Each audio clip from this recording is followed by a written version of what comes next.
Next topic की तरफ, वो क्या है, वर्ल्ड पॉपुलेशन। अच्छा, तो अब बात ये है कि वर्ल्ड पॉपुलेशन में पढ़ने की जरूरत क्यों पड़ रही है। पहले की क्वेश्चन हमारे दिमाग में आना चाहिए, जो भी हम पढ़ रहे हैं कोई ना कोई तो रीजन होता होगा, है ना। इसके बाद अगर हम बोले किसी भी कंट्री का रियल वेल्थ क्या होता है, तो रियल वेल्थ जो है उस कंट्री का वहाँ के पीपल ऑफ दैट कंट्री है। तो इसलिए हमें उनके बारे में स्टडी करने की जरूरत है। क्यों स्टडी करने की जरूरत है? कि इससे क्या होता है कि हमें पता चलता है कि अच्छा वहां पे मेल कितने हैं, फीमेल कितने हैं, उसमें भी अगर अलग अलग एज ग्रुप में कितने हैं, रिप्रोडक्टिव ग्रुप में कितने हैं, चाइल्ड कितने हैं, ओल्ड एज कितने हैं, डेमोग्राफिक डिविडेंड क्या है वहाँ का, ठीक है, फ्यूचर में उस कंट्री की फर्टिलिटी रेट क्या है, वहाँ का लाइक न्यूट्रिशन लेवल क्या है ना, वहाँ की लाइफ एक्सपेक्टेंसी क्या है। तो बहुत सारी चीजें, कौन लोग किस एरिया में ज्यादा कॉन्सेंट्रेटेड है, कहीं स्पेयर एरिया है, खाली है, तो ऐसा क्यों है।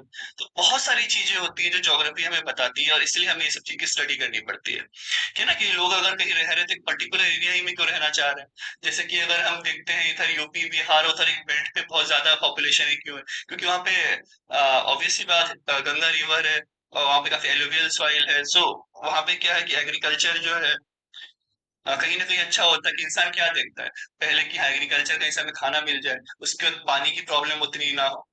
और कहीं ना कहीं ज्यादा टेरेन ना हो, लाइक पहाड़ी इलाके में क्या होता है कि रोड्स कंस्ट्रक्शन वगैरह प्रॉपर नहीं होते, तो यहाँ पे वो सब भी प्रॉपर होते हैं। तो बहुत सारी चीजें देखी जाती है, इसलिए जो है हमें ये पॉपुलेशन के बारे में पढ़ना भी बहुत जरूरी है। एक एक तो इससे हमें ये पता चलता है कि कब हमें पॉपुलेशन कंट्रोल भी करने की जरूरत है। जैसे भी बात उसकी चलती ही रहती है। अगर हम बात करें पॉपुलेशन कंट्री के बारे में, तो अभी इंडिया सेकंड नंबर पे है ना। तो इसके बाद सेकंड नंबर पे अराउंड 17 to 18% जो पॉपुलेशन है वर्ल्ड की, वो सिर्फ इंडिया में। बट वो आई थिंक 2.48% जो है सिर्फ जमीन है हमारे पास। तो ये जो चीजें हैं, इसके कारण क्या होता है कि पॉपुलेशन डेंसिटी आपकी बढ़ जाती है। अगर डेंसिटी ऑफ पॉपुलेशन अगर आपको चेक करना, तो कैसे करोगे? Total population upon total area, जितना भी आपका है ना। इसके बाद और क्या क्या मेन रीजंस होते हैं कि पॉपुलेशन एक पर्टिकुलर लोकेशन पे ज्यादा दिखती है और बाकी जगह कम दिखती है। तो पहला हो गया आपका ज्योग्राफिकल फैक्टर। ज्योग्राफिकल फैक्टर में एबिलिटी ऑफ वाटर, जो कि भी मैंने आपसे बात की थी। इसके बाद लैंडफॉर्म, जो मैंने अभी को कहा था कि ज्यादा टेरेन और ऐसा नहीं होना चाहिए, सिंपल होना चाहिए जहां से आपका ट्रांसपोर्ट वगैरह प्रॉपर हो पाए। इसके बाद क्लाइमेट की बात की जाए, तो कहीं एक्सट्रीम बारिश ना हो, या फिर एक्सट्रीम लाइक ड्रॉट की सिचुएशन ना हो, है ना, एक आइडियल सिचुएशन। तो वहां पे पॉपुलेशन ज्यादा ग्रो होती है। फिर सॉइल की मैंने भी बात की थी, लाइक गंगा नदी है वहां पे, तो फर्टिलिटी रहेगी, तो यहाँ पे वही बात की जा रही है।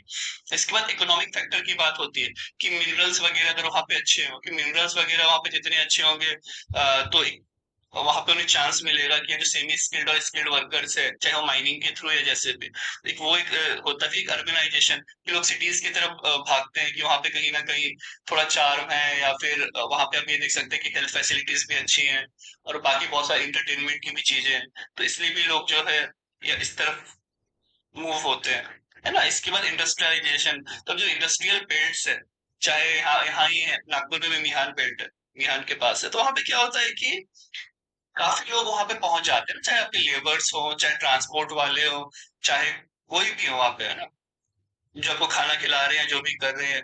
तो ऐसे जो बेल्ट्स होते हैं, भले वो सिटीज के दूर होते हैं, बट वहां पे भी काफी ज्यादा जो है पॉपुलेशन वहां पे जाती है। इसके बाद एक होता है सोशल एंड कल्चरल फैक्टर। क्या होता है सोशल और कल्चरल, रिलीजियस जो है, अगर काफी बहुत बार ऐसा देखा जाता है कि जो सेम रिलीजन एंड कल्चर, या फिर जो एडेप्टिव होते हैं, कि हाँ ये हमारे जैसा है, या फिर हमें ये चीज पसंद है। अगर किसी को जाना है तो जगन्नाथपुरी के आसपास आप देखिएगा, वहां पे भीड़ थोड़ी ज्यादा रहेगी, है ना। तो ये पॉपुलेशन पे रहता है कि इस पर्टिकुलर एरिया में भी जो है लोग फिर मूव होने लगते हैं, क्योंकि जहाँ पे वहां पे टूरिज्म के भी चांसेस बढ़ जाते हैं, कि लोग ज्यादा आएंगे, तो वहां पे भी फिर बहुत सारे जो है लोग वहां चले जाते हैं अपने बिजनेस के लिए, चाहे छोटे मोटे बिजनेस जो भी कर रहे हैं, तो उसके लिए वहां पे पहुंच जाते हैं। इसके बाद अगर हम बात करें तो पॉपुलेशन ग्रोथ, तो पॉपुलेशन ग्रोथ जो है, इससे ये पता चलता है कि पर्टिकुलर रीजन की में कितना पॉपुलेशन का ग्रोथ हुआ है। अगर हम डेफिनेशन वाइज देखना चाहे पॉपुलेशन ग्रोथ को, तो ये होती है change of population in particular area between 2 points of time is known as growth of population, है ना। कि दो पर्टिकुलर टाइम के बीच में हम बोले कि हाँ कितना पॉपुलेशन बढ़ा या घटा, तो उसे पॉपुलेशन ग्रोथ के नाम देते हैं। इसके बाद अगर हम ये देखें कि एक्चुअल पॉपुलेशन कितना बढ़ा, तो ये हो गया बर्थ, कितने लोग जन्म ले रहे हैं, एंड डेथ, ठीक है। इसके बाद अगर और एक्चुअल देखना हो, उसमें अगर हम प्लेस करते हैं इन माइग्रेशन, मतलब कि जो हमारे कंट्री या उस पर्टिकुलर एरिया में है, और इसके बाद माइनस आउट माइग्रेशन। तो ये एग्जैक्ट बताता है कि कितना आपका पॉपुलेशन ग्रोथ हो रहा है, पॉपुलेशन डिक्लाइन हो रहा है। ठीक है, अगर पॉजिटिव ग्रोथ की हम बात करें तो जहां पर जो है बर्थ रेट जो है कहीं ना कहीं ज्यादा होता है डेथ रेट से, राइट? तो वो होता है, और निगेटिव में उल्टा हो जाता है। इसके बाद जो है काफी कंपोनेंट्स होते हैं पॉपुलेशन चेंज के। देखिए कि ये आता है क्रूड बर्थ रेट, कि वहां पे कितना बर्थ हो रहा है, तो उसका एक formula like crude birth rate is equal to आपका जो भी लाइव बर्थ हो रहा है उस पर्टिकुलर एरिया में divided by median population in 2000। तो ये चीज होती है किसके थ्रू, जो हमें सीबीआर क्रूड बर्थ रेट के थ्रू पता करते हैं कि कैसे चीजें हैं कैसे नहीं है। इसके बाद अगर क्रूड डेथ रेट की बात की जाए तो वो भी वही होता है कि कितना डेथ हुआ है वहां पे, और नंबर ऑफ डेथ्स की बात की जाती है। अभी वही आपका एस्टिमेट करता है median population of that time. ये मतलब बुक से भी आप देखेंगे तो और ज्यादा क्लियर हो जाएगा।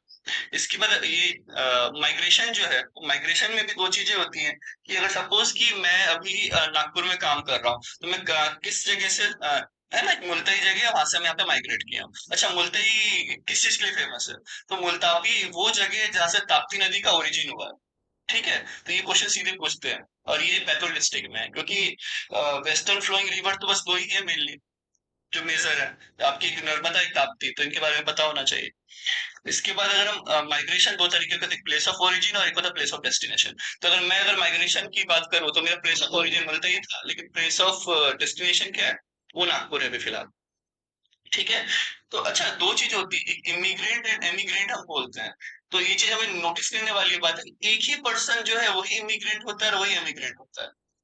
ठीक है, कि मतलब वही एक ही ना पर्सन होता है कि जो एक पर्टिकुलर एरिया से दूसरे एरिया में जाता है, तो वो जिस एरिया को छोड़ के गया उसके लिए इमिग्रेंट, और एक जहां पे गया तो उसके लिए ये हो जाता है। तब और बाकी हम ये फ्यूचर में फिर देखेंगे। इसके बाद और क्या चीजें होती हैं, कि एक होता है पुश फैक्टर, एक होता है पुल फैक्टर, है ना? जो कि आपको पुश मतलब धक्का दे, तो कहीं ना कहीं जो है वो दूर भेज रहा है आपको। मतलब कि अगर वहां पे मान लीजिए कि पुअर लिविंग कंडीशन है, मुझे पता चल रहा है कि मुझे भी मुंबई के स्लम्स में जाके रहना है, तो सब करूंगा।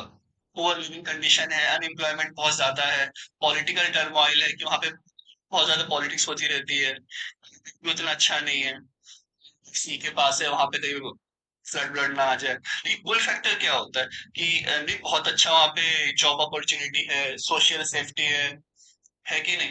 तो ये सब चीजें जो होती है पुल और पुश फैक्टर भी बताती है किस पर्टिकुलर रीजन में ग्रोथ होगा किसमें नहीं होगा।